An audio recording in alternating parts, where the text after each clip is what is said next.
Welcome to more World of Warplanes content from the Noble Cube, and in this video I'm going to take an in-depth look at the Tier 5 German premium heavy, the Messerschmitt Me 210.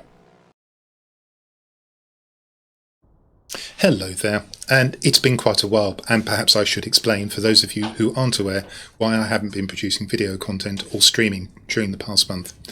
Unfortunately, a month ago I woke up with some loss of sight in my eye, and I won't go through a blow-by-blow account of everything that's happened since then. I'll simply say that where we are right now, I can see out of my bad eye, which is the right one, but I can't read anything, and focusing on a computer screen is just a little bit tricky. It transpires that, at least for short periods, I can still actually play World of Warplanes and give a decent account of myself, and thus we're going to have a video on the Messerschmitt Me 210 today. As for the future, I can't say. I'm keeping my expectations low. I'm going to assume that my sight is never going to be any better than it is, and I'll continue testing how effectively I can play World of Warplanes, and with a bit of luck, at some point we'll be able to get back to certainly producing more video content and maybe even streaming as well. Keep your fingers crossed and wish me well, everybody. So, with that news out of the way, let's turn our attention to the Messerschmitt Me 210, which is on the tarmac outside my hangar. And up until about 2019, March 2019 I think, this would have been the rarest aircraft in the game. By many measures, and the reason for that is it was only available up until that point as a reward for beta testers of World of Warplanes. And then in March in 2019, if I've got my dates right, but around that time, it suddenly popped up for sale along with some other rare aircraft and has sporadically been on sale ever since. So nowhere near as rare as it used to be, but still quite unusual. Operationally, this aircraft saw service in limited numbers, both with the Luftwaffe and with the Hungarian Air Force. It wasn't a success. The early models were plagued by problems. Certainly it took a lot of prototypes to eliminate them to get the aircraft into a usable condition, and even then Luftwaffe pilots didn't like them. And it was replaced by the Me 410, the big brother at Tier 6, which is a very powerful aircraft in this game, but again operationally wasn't much of a success. So, as we can see, it's twin-engined, it's a heavy fighter, it should pack a punch and it should be flown high, but what we'll do now is we'll have a look at the numbers and we'll see what we make of them. And if you don't want to look at a spreadsheet, then as usual I invite you to use the link below the video to hop ahead to another part of it. So, here's the spreadsheet showing all of the Tier 5 heavies. There are 8 of them. I'm going to take a moment to explain how the spreadsheet works. If you know that already, skip ahead using the link below.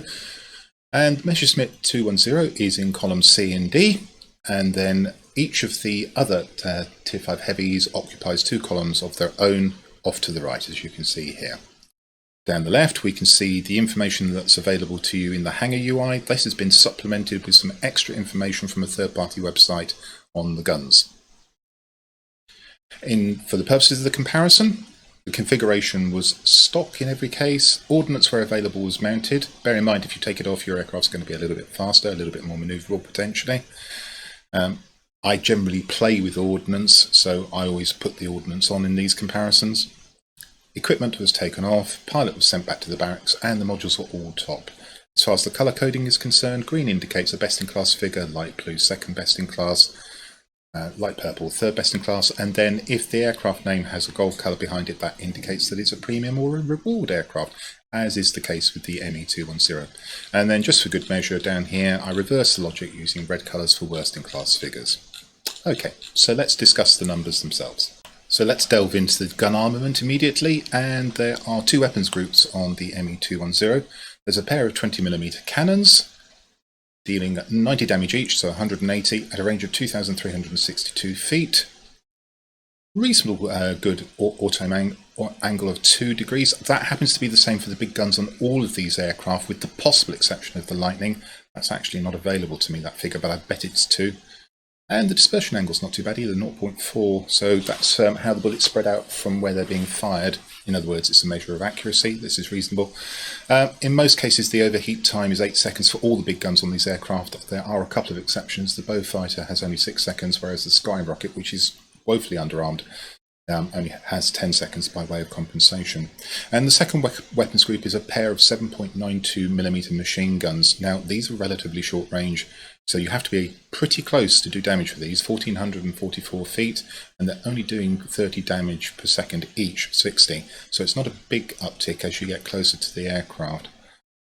We'll talk more about gun armament, forward gun armament in a moment. We'll just note that there is a 13mm machine gun as defensive armament in a turret, doing 48 DPS. It's useful, might deter bots, particularly if you manage to shoot out their engine. 2133 is a reasonable range. So, those of you who know the Tier 6 regular Tetri aircraft, the ME410, might have been hoping for something like that at Tier 5 with the ME210. Well, I'm afraid it's not the case. Whereas the ME410 basically outguns everything that gets in front of it at Tier 6, with the possible exception of the XP54, and even then it will do significant damage to it. This aircraft is actually one of the worst in terms of hitting power in this comparison. 14 is, if we drop down here, the third worst figure in the comparison. Only the Beaufighter 5 and the F5F Skyrocket have comparatively worse armament. In the case of the Beaufighter, of course, the rear turret often joins in and supplements your hitting power. It's a very good rear turret. The F5F Skyrocket is meant to be flown rather differently from the heavies. It's a bit of the rest of the heavies. It's a bit of an outlier anyway, much more like for instance, a P-51 Mustang. If you fly it like that, then you will have some success, even though the armament is pretty poor. So the ME210 does not hit hard, and that's going to be a disappointment for players of ME410s who are hoping for something more of the same at Tier 5. This is not great armament. As far as ordnance is concerned, it's sort of betwixt and between. This is a pair of decent bombs. There is a problem, however. As you'll see in a moment, the best characteristics of this aircraft are its speed and its altitude performance. Well, of course, that tends to mitigate against using bombs. But let's note that these bombs are pretty powerful. You possibly will be able to take out 2 medium-sized targets at a mining plant. Certainly 1 if you use both bombs on it, that's for sure. And it can pay us favourably with the P-38F Lightning's rockets. Same problem with the Lightning, of course. When do you go down to use the rockets? It lags a long way behind the Beaufighter, but then the Beaufighter obviously is more of an ordnance platform if you choose to play it that way, and is blending into ground attacking duties with its rather impressive ordnance.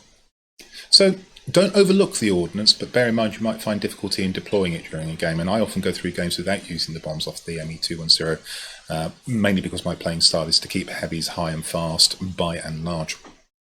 Survivability, it's kind of in the middle here, 350 hit points.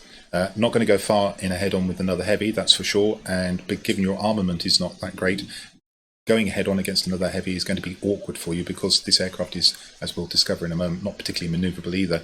Basically, you need to try and close the distance as fast as possible and get behind the other aircraft and fly away. But it's not the worst either. For instance, the KR-45 Toryuu is much more slight, and so is the F5F Skyrocket. Airspeed, best in class. And it's best in class not only on the overall rating, but also on the cruise speed, although watch the boost speed. There, it's only third best in class, so the Lightning will probably pull away from you under boost, and so will the F5F Skyrocket, which is, as I say, a little bit of an outlier as far as these heavies are concerned. The boost duration is equal best in class, but there are several of the aircraft with 30 seconds. It's good. Manage it, and you'll be able to keep your aircraft nice and fast. The dive speed, second best in class, which might give you a clue as to how you could escape some of the heavies.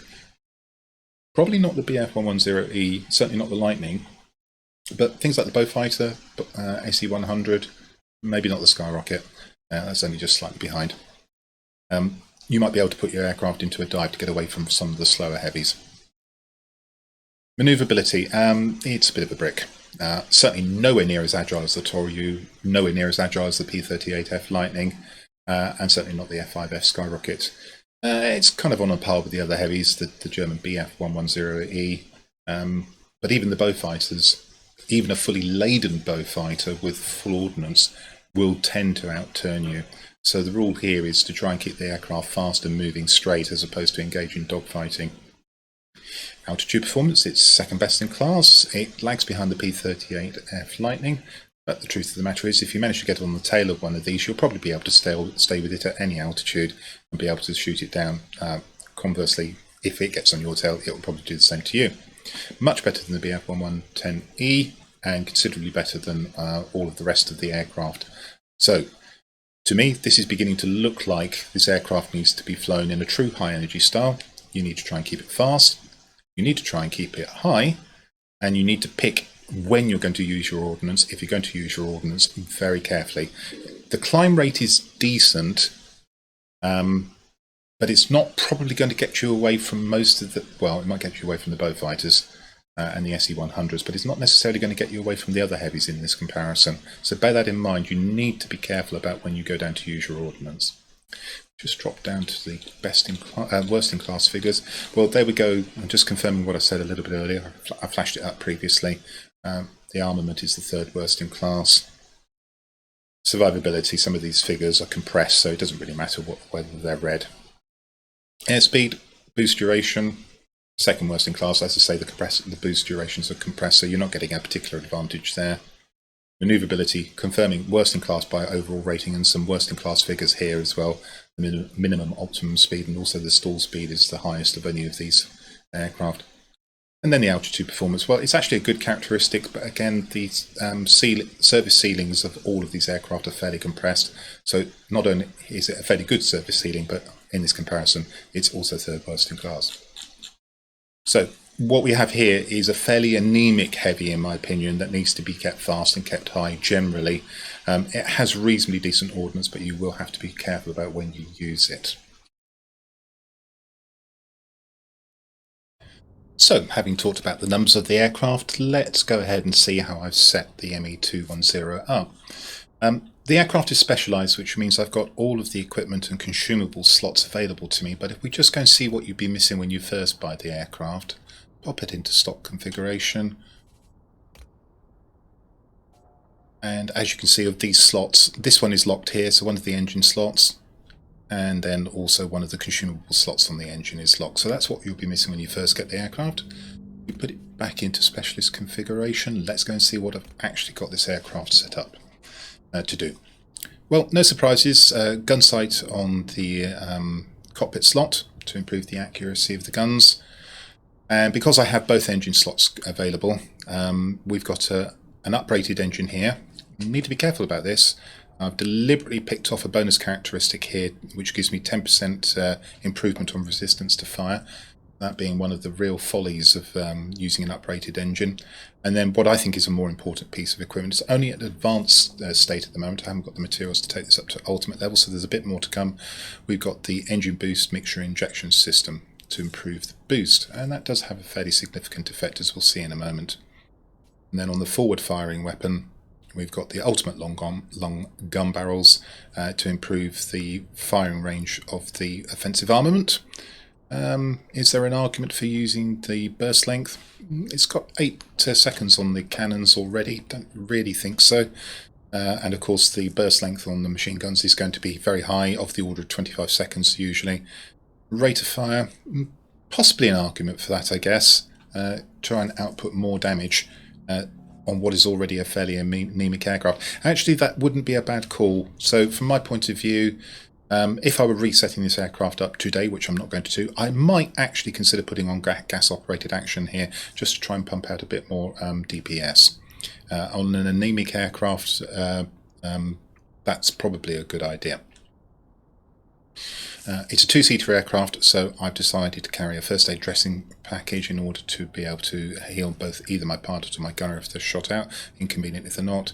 Exhaust bleed inerting system, which is there to reduce the chance of fire, thus mitigating the increased chance of fire from the uprated engine. Unsurprisingly, engine cooling here. Manual engine restart in this particular case. I think the aircraft is fast enough already. And then universal ammunition. I don't use gold. Okay, so as far as the improvement to the standard figures is concerned, nothing on the armament, nothing on the ordnance, of course, nothing on the survivability. I've managed to mitigate the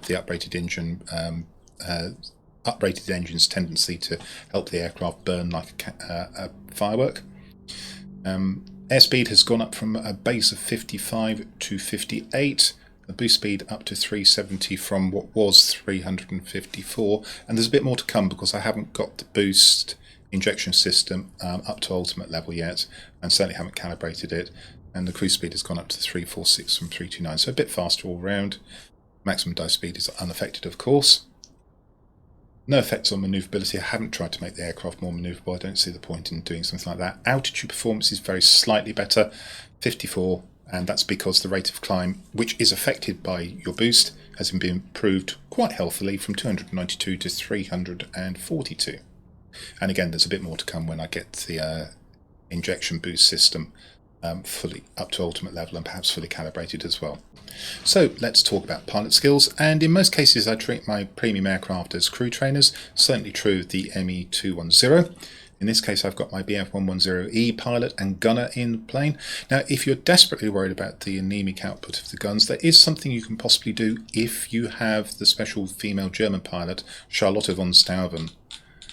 And that's because she has a special skill which specifically in head-on attacks will increase your chances of doing critical damage and also increase your damage output. So you might want to consider putting Charlotte in as your pilot. I'm not going to do that on this occasion. So what have I done here? Well, it's pretty standard crew trainer for heavies. So in this case, as it's a high energy fighter, I've opted to go for aerodynamics expert because I've got the equipment on there that will be boosted by the presence of this skill. 40%, as you can see down there in the little box.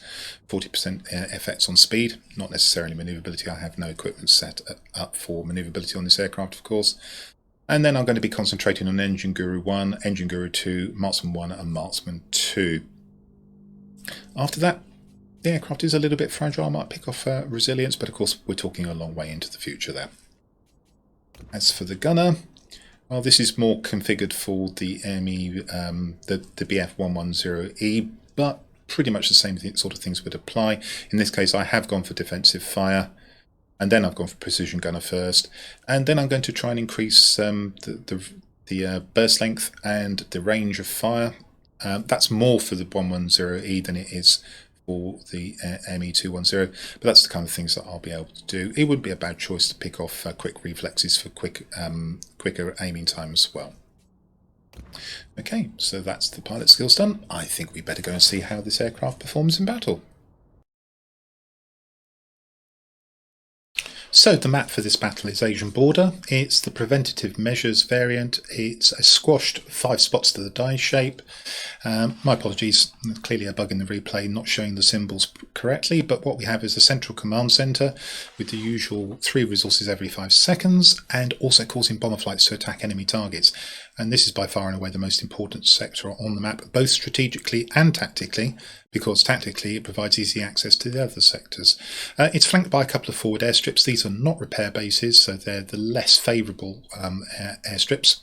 And on the other axis, a pair of garrisons. So basically both teams are going to try and control the command centre for the entirety of the game and at least 2 of the other sectors. If we look at the order of battle, we can see that I'm bottom tier in my ME-210. As top tier we have an A-26B Invader, a bomber.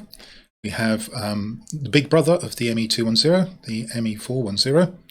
And we also have a Junkers 87G Ground Attacker Tier 5. The enemy have got the advantage of an extra Tier 6, and it's a B-17G, which is still pretty effective when faced with Tier 6s. The P-39N-1, which is one of the other aircraft which is currently on offer as part of a special bundle, the Aerocobra. Good aircraft this. The IL-2T is a ground attacker, and then their sole Tier 5 is the Yak-1. And on the face of it, I'd say the enemy, just purely going by the aircraft, have got a bit of an advantage here. So let's see how this battle turned out. So my primary focus here, so to speak, wasn't so much how well I flew this aircraft in this battle, but to see how well I could focus on the screen with my bad eye. So we gain altitude. Remember, this aircraft has got relatively decent altitude performance against other Tier 5s, and we're going for the command centre, which of course is the most important sector on the map.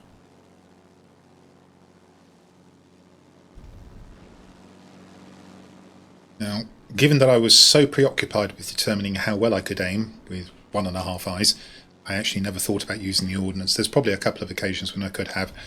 Please forgive me. Those bombs are quite decent, so if you can get a chance to use them, do so.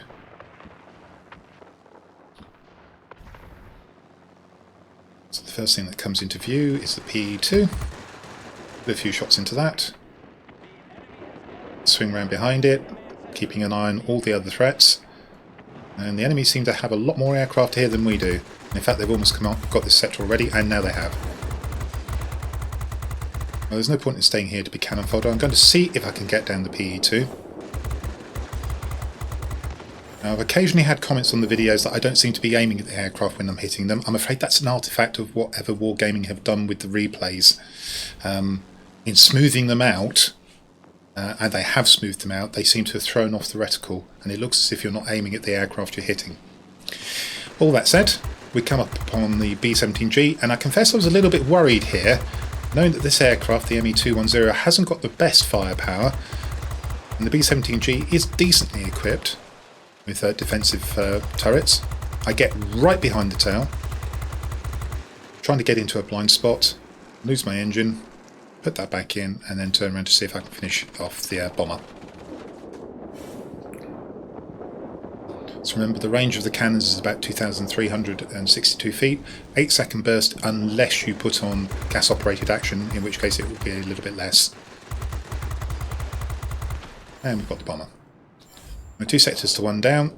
We are losing the airfield at the moment, so it's important to start making an impact here and try and wrest this sector away from the enemy. Put a little bit into the air defense boomerang.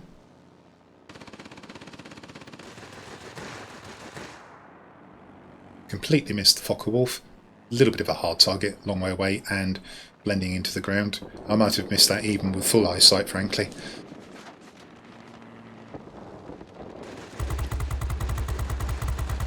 Find the enemy ground attacker.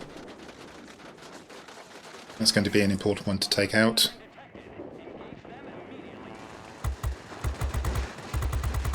He swung round. Quite a good move considering how little manoeuvrability this aircraft has got. So he's forced me into making a third pass at him. And I decide to break off and take out one of the air defence aircraft.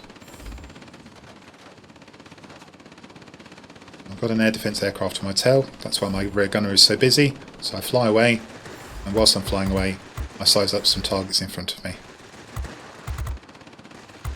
Put shots both into the air defence aircraft and the F4U1. The air defence aircraft is the first one to go down.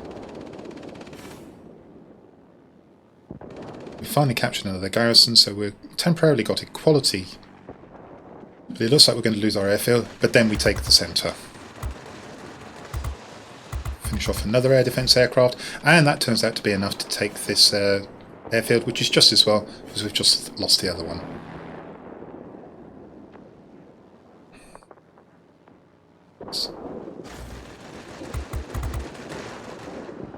Lost the pilot, and therefore I'm glad that I carry a medical kit, first aid kit on these aircraft.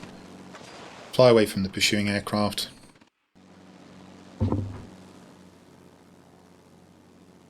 It's still chasing me, as bots sometimes do, but it's now about 3,500 feet away. Probably a little bit early to turn on it, but I decided to do so anyway. I know it's badly damaged, it's actually chosen to fly away from me. I shoot it down. Now it's time to turn my attention to the centre of the map again. What we want to do is try and make sure we don't lose that command centre. Spot a bomber. It's my job to take out bombers. It's the B-17G again. Fortunately head on, so I should be able to get some good shots into it without taking too much damage.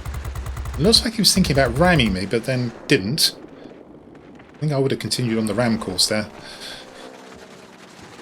Bit of an artifact in the movement of the video there. Again, Wargaming, thank you very much for that. I'm determined to finish off the bomber because it's important we don't let it do anything to flip this base. Size up my next target, which is a Focke-Wulf.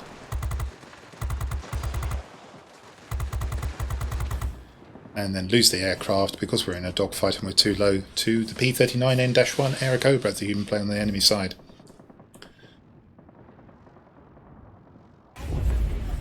So, we spawn in at the airfield. The enemy has now taken the command centre. Decided to take out the F4U1, which is here first before I do anything else. I want to lose this sector as well. He's only opposed by bots at the moment.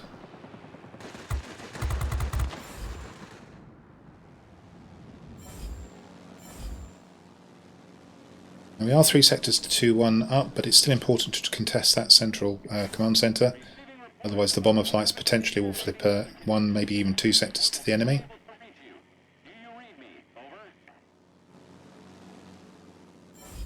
However, I can't ignore incoming threats, so the 2 multi-rolls get my attention. XP44 is the first. Don't get my aiming right there. Turn with it in the hope that it's going to concentrate on something else. I do get a few more shots into it, and then it straightens up conveniently for me. That's a well-behaved bot in my opinion. Look for the other multi-roll. A P40M-105, another premium aircraft.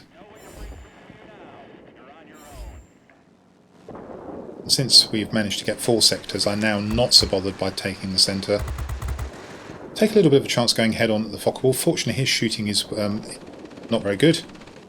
Fly up and away. Focke-Wulfs don't climb particularly well. Flip over and come back for him.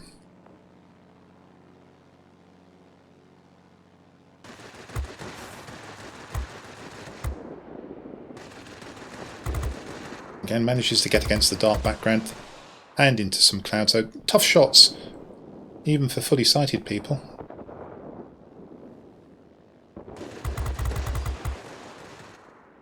Set him on fire and finish him off.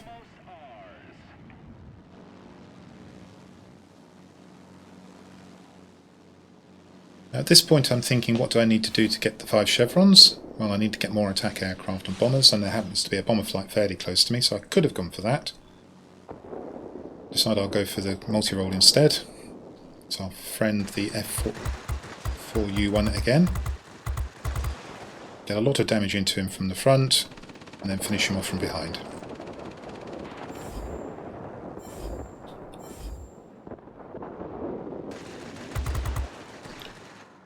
Confronted by an enemy heavy, and that was one thing I didn't mention right at the start in the order of battle analysis.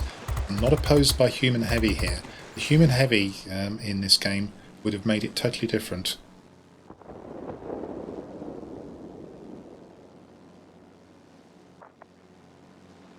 As it is, I've been able to fly around relatively peacefully and not be too worried about competition from the enemy heavies because they're all bots.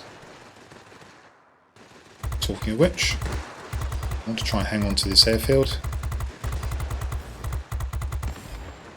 Take out the lightning. Enemy bombers inbound. Don't let them reach their target. And again, more from a sense of wanting to defend this airfield than wanting to get attack aircraft, I decided to go for the bomber group.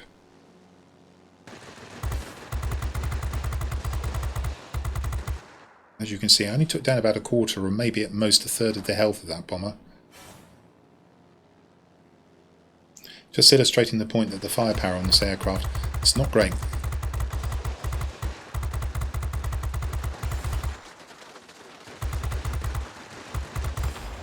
Now it's absolutely imperative we hold on to this airfield now. We've got a big lead, but we're 4 sectors to 1 down. That was the Hero of the Sky badge. That was the aircraft I needed to complete the 5 chevrons by getting the 4th attack aircraft and bomber there, as you can see. Now this bomber's already done its job, but because I'm on it I decide to pile more damage into it. It's probably too late to stop the other bombers anyway, and we are so close to losing this it's untrue. I have to duck below the bomber and let him go, otherwise I'll crash into him. We have actually got 4 aircraft left as opposed to the enemy's 3, but it's probable we're not going to capture another sector.